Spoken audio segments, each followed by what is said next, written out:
OBC समाजातल्या तथाकथित नेत्यांना एक शेर मला सुनवावा वाटतो।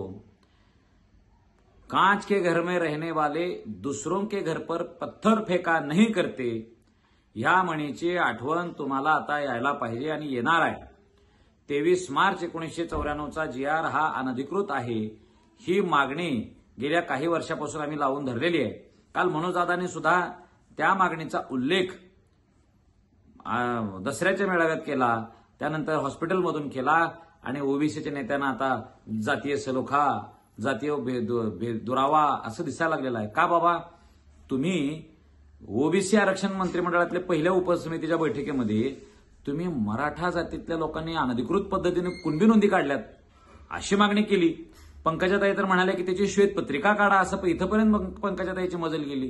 का हो ताई, 1994च्या या GRच्या माध्यमातून वंजारी समाजाला वेगळं 2% आरक्षण कशा पद्धतीने दिलेलं आहे, कुठला आयोग नेमून दिलेला आहे, इंदिरा साहनी जजमेंटने जे काही नियम घालून दिलेले आहेत त्या नियमातल्या कुठल्या अटीची पूर्तता करून हे आरक्षण दिलेलं आहे, हे आता पंकजाताईंनी सांगावं, धनंजयराव मुंडे साहेबांनी सांगावं, छगनराव भुजबळांनी सांगावं।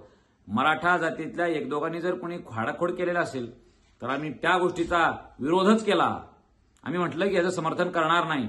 मग आता बारी तुमची आहे। हे आरक्षण अनधिकृत पद्धतीनं 23 मार्च 1994च्या नंतर जे आम्ही खातोय ते आरक्षण आम्ही सोडून द्यायला तयार आहे, असं ह्या ओबीसीच्या नेत्यांनी म्हणण्याचं धाडस दाखवावं, तशी नीतिमत्ता त्यांनी दाखवावी अशी विनंती या माध्यमातून मी त्यांना करत आहे।